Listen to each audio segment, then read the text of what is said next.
In the past few weeks, temperatures have gone from a brisk autumn-like 50s to 70 and even 80 degrees.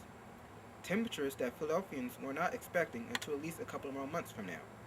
I spoke with Janine Rose Carney, director of Temple Arboretum at the Temple Ambler campus, about the weird weather we've been having. I believe that this early spring and the mild winter is probably one of our normal fluctuations in weather patterns that we get in Northeast America.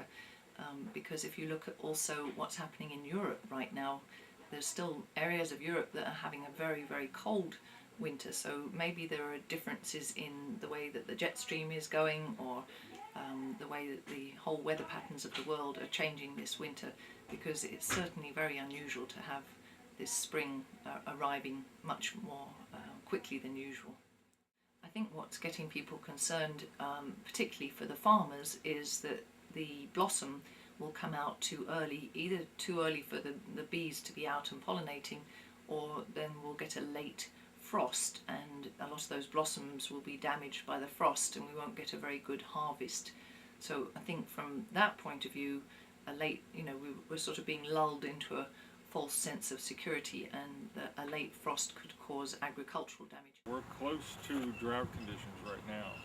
The creeks on either side of the campus are almost dry, and that is a great concern. If it continues and we don't get rain soon, it could certainly have a significant effect on plant and trees, and because if you have all this heat and no water, you can see even the grass around here should be bright green this time of year, and it's kind of brown. So I think that's the other reason why people are concerned. It's just so dry.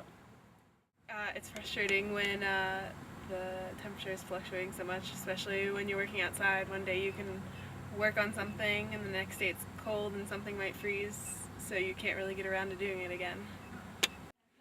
I think that the jet stream changing was a contributing factor to the changing weather, because often if you look in Philadelphia, we do get weather patterns that come down from Canada and the Arctic, and we didn't really seem to have those. According to AccuWeather.com, with early March bringing temperatures as high as 70 degrees in some parts of the country, trees such as birch, cedar, and pines are pollinating weeks earlier than expected, which means if you're a student here at Ambler, chances are you are being affected greatly.